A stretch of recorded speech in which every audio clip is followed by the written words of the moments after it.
बिस्मिल्लाहिर्रहमानिर्रहीम। अस्सलाम वालेकुम नाज़रीन, आप यूट्यूब चैनल देख रहे हैं। मैं इमरान खान हूँ। अभी जब आप ये वीलॉग देख रहे हैं, मैं सुबह के वक्त ये रिकॉर्ड कर रहा हूँ और आज जो है वो तारीख है 25 और सुबह के वक्त आप ये वीलॉग देख रहे हैं। तो आज दो डेवलपमेंट अभी होने वाली है थोड़ी देर में, या इस वक्त हो रही हैं जब आप ये सुन रहे हैं, या हो चुकी हैं।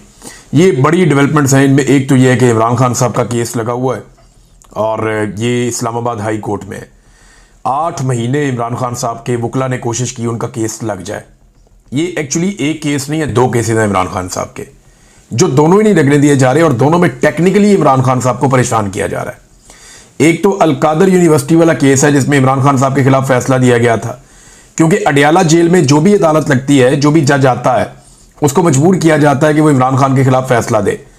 तो वो पहले भी फैसले खिलाफ आते रहे, अब भी आइंदा खिलाफ ही आएंगे ऐसा लगता है।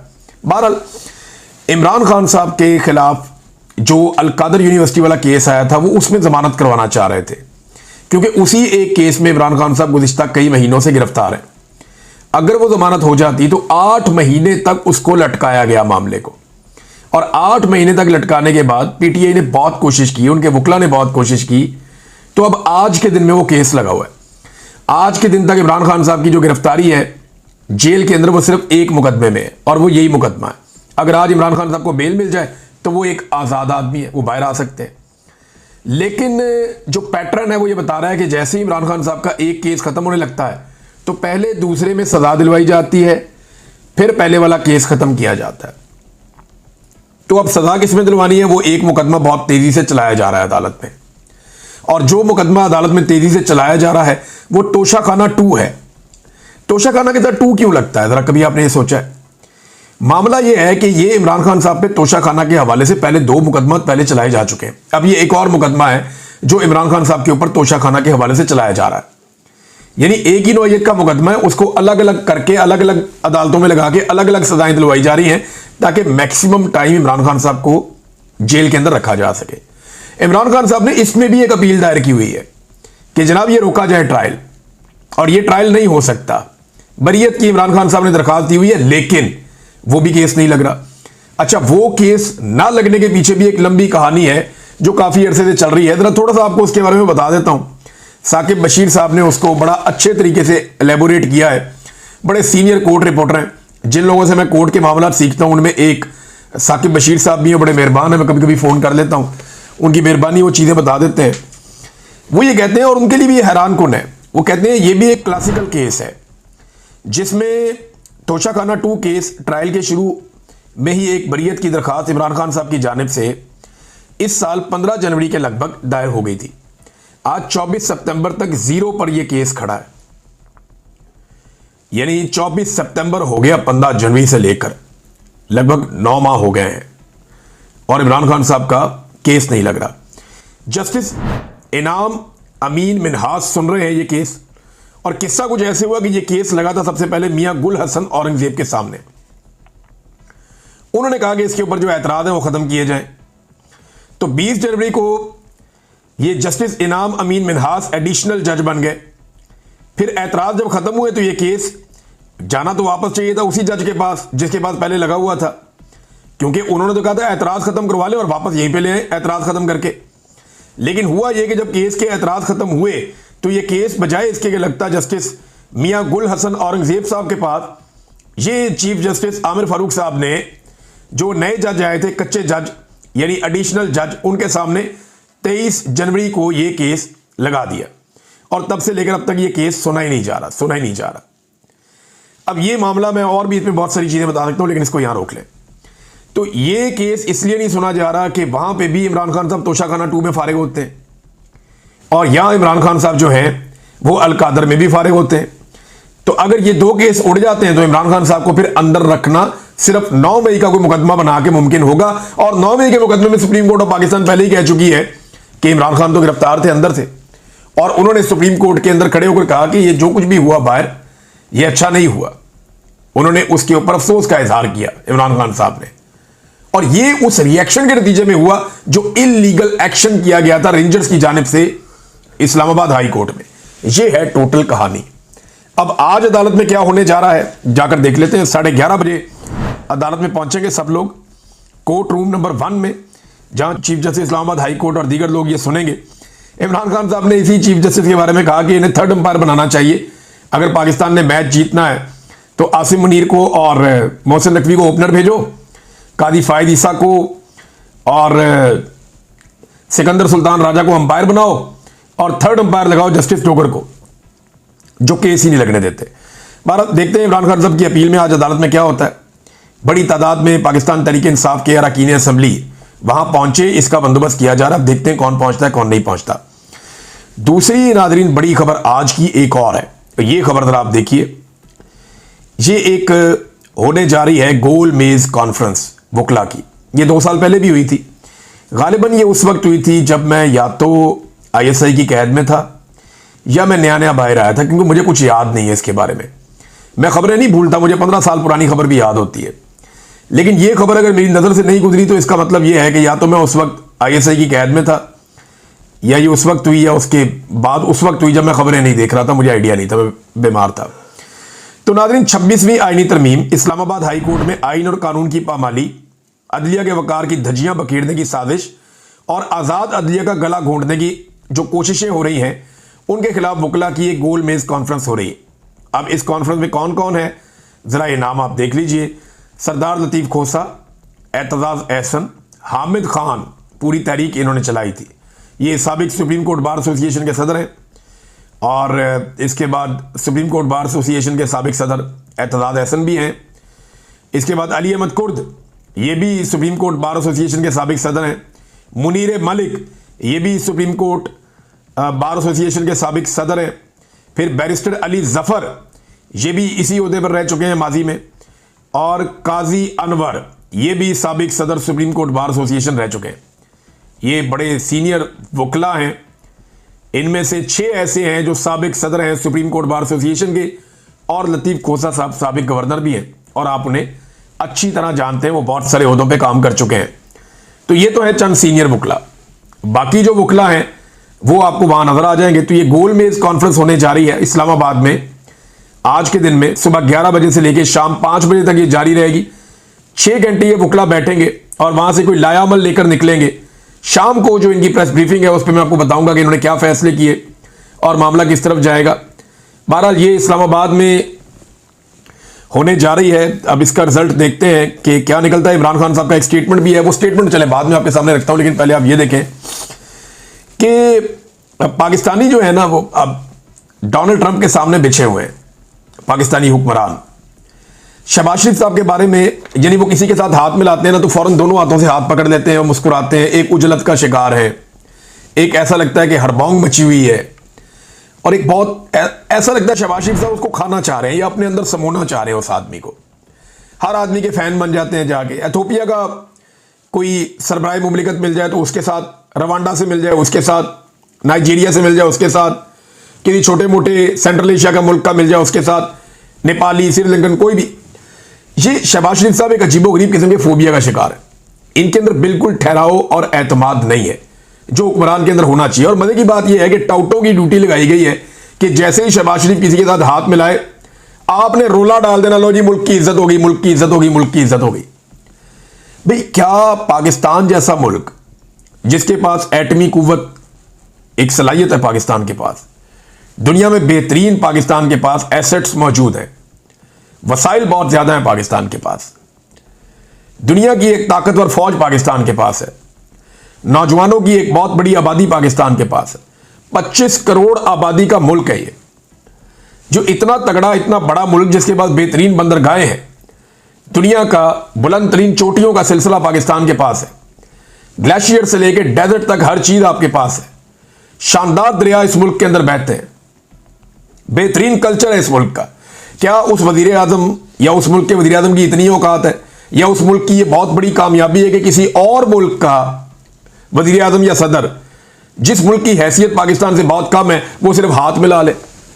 तो जनाब उसने हाथ मिला लिया, पाकिस्तान की बहुत इज्जत अफजाई हो गई। भाई हाथ तो कोई भी किसी से मिला सकता है। क्या हमारा वजीर आजम इस लेवल पे लाया जा चुका है? जब आप जाली फार्म 47 पे होंगे ना तो फिर यही चीजें आपके साथ होंगी। पाकिस्तान में इज्जत देता कोई नहीं है, बाहर लोगों को जबरदस्ती मिलते फिरते हैं।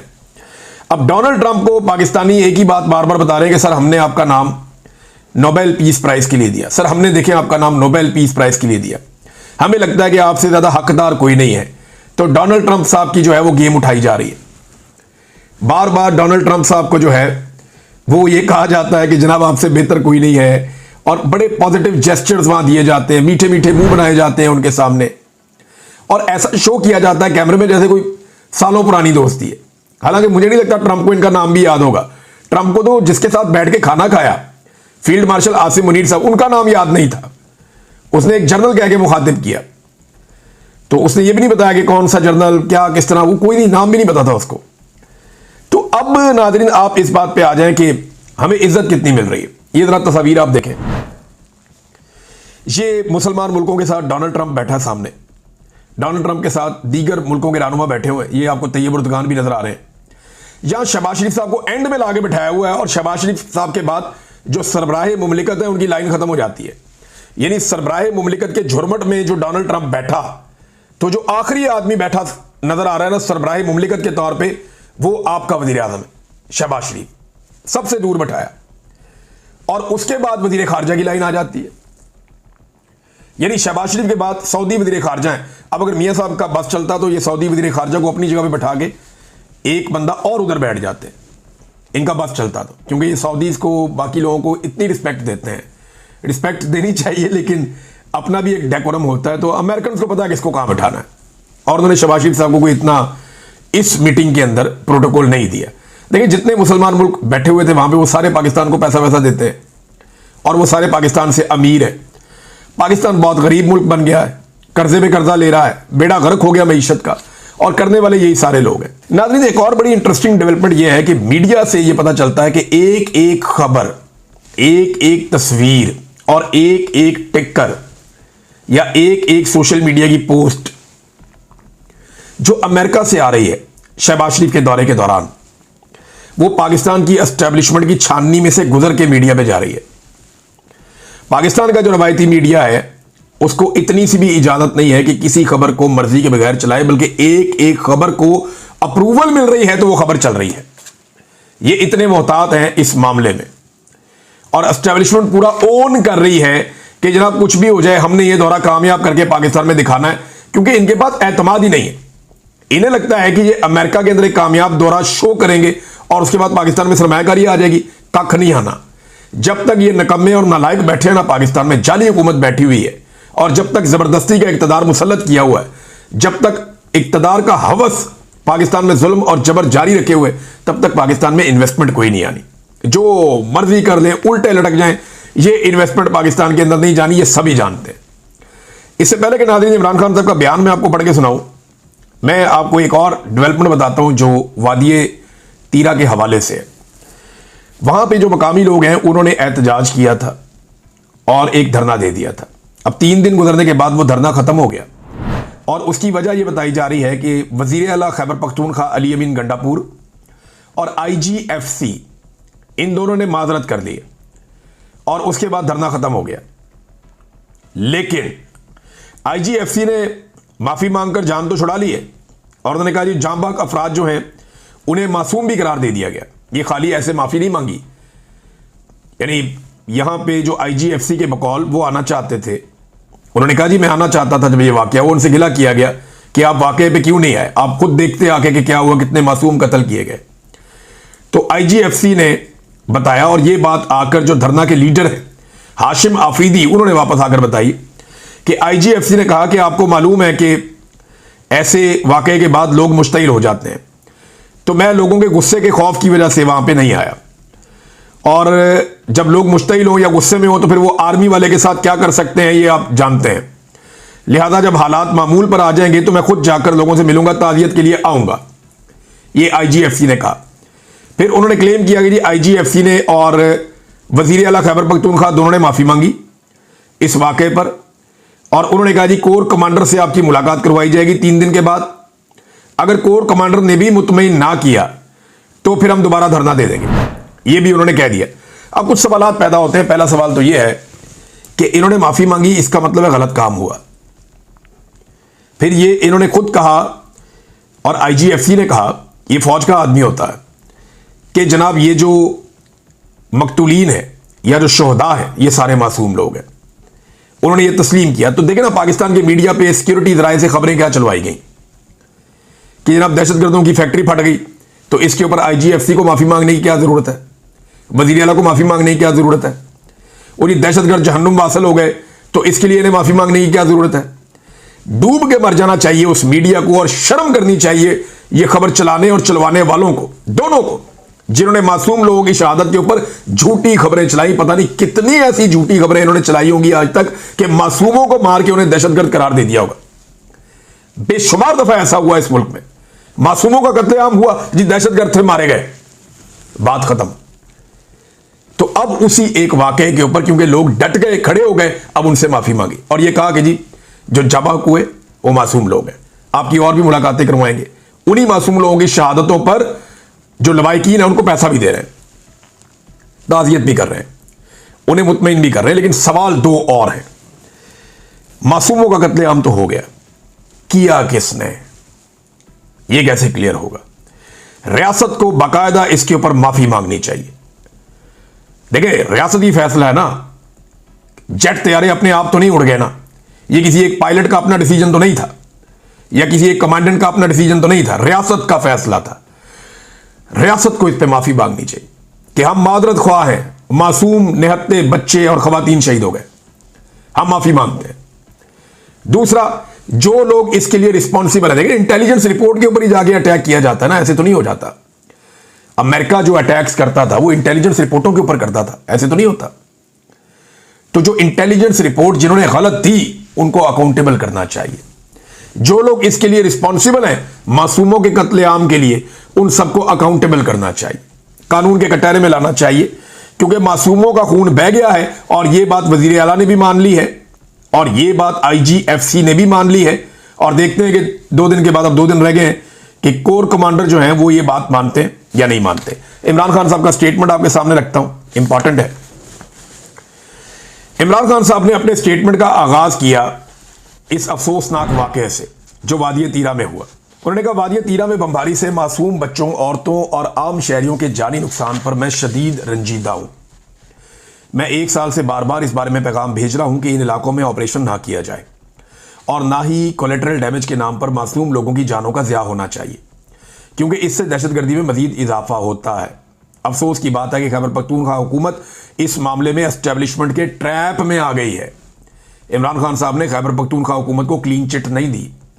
उन्होंने कहा, जी मुझे इस बात पे अफसोस है कि खैबर पख्तूनख्वा हुकूमत एस्टेब्लिशमेंट के ट्रैप में आ गई है।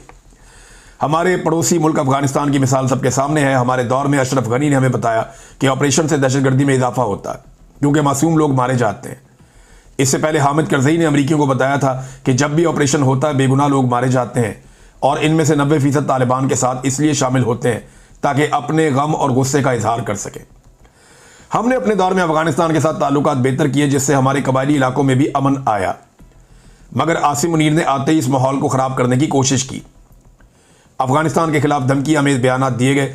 दहाइयों से मुकीम अफगान मुहाजिरीन को खुश असलूबी से नहीं बल्कि धक्के देकर मुल्क से बदर किया गया और वहां ड्रोन हमले किए गए जिससे ताल्लुकात मजीद खराब हुए। आसिम मुनीर के ये सब करने के पीछे ये 2 मकासद हैं। नंबर 1, खैबर पख्तूनख्वा में तहरीक इंसाफ की हुकूमत को गैर मकबूल करना।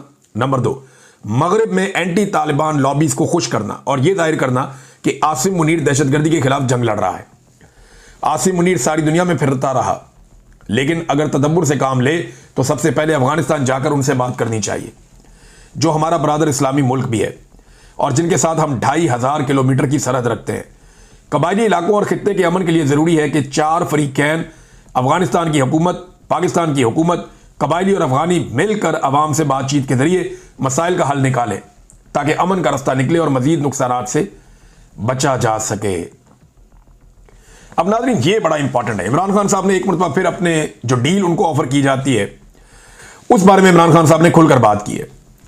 वैसे क्या लीडर है, नवाज शरीफ का मुंह बिल्कुल ऐसे बंद चिपक जाता था जेल में जाके, कोई स्टेटमेंट नहीं देना, किसी के खिलाफ बात नहीं करनी, बस डील ढूंढो, किसी तरह कोशिश करो, कोई बूट लबो पॉलिश करिए निकलिए। तो हमेशा मियां साहब की मरहुमा जो वालदा साहिबा, उनका एक स्टेटमेंट था कि डील करो निकलो यहां से, यानी जान छुड़ाओ, डील करो जान छुड़ाओ। ये अखबारात में छपा हुआ है।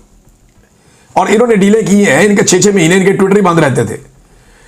इनकी डील के लिए 6-6 महीने इनके ट्विटर खुद ही बंद हो जाते थे। इमरान खान साहब जेल में हैं, कुछ भी नहीं कर सकते, उनका ट्विटर फिर भी काम कर रहा है। अंदाजा करें आप, पूरी रियासत लगी हुई है, अदालतों में केस चलाए हुए हैं कि उसका ट्विटर किसी तरह बंद कर दें। नहीं, क्या नारा आदमी है। वैसे इमरान खान ने कहा जी मुझे बार बार डील ऑफर हुई और कहा गया कि मुल्क छोड़कर चला जाऊं या खामोश हो जाऊं तो मेरे केसेस खत्म कर दिए जाएंगे, लेकिन पहले दिन से मेरा मौक़िफ़ है कि मैं इन मुकदमात का सामना अदालतों से करके ही बाहर आऊंगा, किसी डील के नतीजे में हरगिज़ नहीं। इसीलिए मुझ पर बेबुनियाद 300 मुकदमात बनाए गए हैं। कोई भी और शख्स होता तो इन मुकदमात का सामना नहीं कर पाता, लेकिन मैं जानता हूं कि मैं बेगुनाह और हक पर हूं। यह बात बिल्कुल ठीक है इमरान खान साहब की। जब आपके ऊपर एक नया मुकदमा आता है ना, तो आपके ऊपर एक नया प्रेशर भी आता है। यानी 300 मुकदमा तो बहुत दूर की बात है, मेरे तो 50 भी पूरे नहीं हुए, शायद 40 के आसपास होंगे मुकदमे। अभी बाद में कुछ और भी हुए, तो 50 से कम ही है। तो जब भी एक नया मुकदमा होता है ना, तो एक नई टेंशन जरूर मिलती है कि यार अब एक मुकदमा और लड़ना पड़ेगा, एक मुकदमा और आ गया। जब मैं जेल में था तो उस वक्त मेरे ऊपर एक मुकदमा था, तो पता चला कि मैं इसके अंदर छूटने वाला, तो एक और उन्होंने डाल दिया मेरे पे। तो मुझे बड़ी तकलीफ हुई, मैंने कहा यार ये क्या बकवास है, और वो दहशतगर्दी का डाल दिया। तो ये इंसान को अजियत होती है। तो इमरान खान साहब बिल्कुल कह रहे हैं कोई और होता तो बर्दाश्त ही ना कर पाता। सीरियस कह रहे हैं, सही कह रहे हैं वो। इमरान खान वाकई बहुत मजबूत आदमी है, क्योंकि मैं इसमें तो गुजरा हूं, मैं जानता हूं ये ह्यूमनली पॉसिबल ही नहीं है। ये बहुत मजबूत आदमी है जिसको इमरान खान आप लोग जानते हैं। इमरान खान ने कहा कि मैं जानता हूं कि मैं बेगुनाह और हक पर हूं।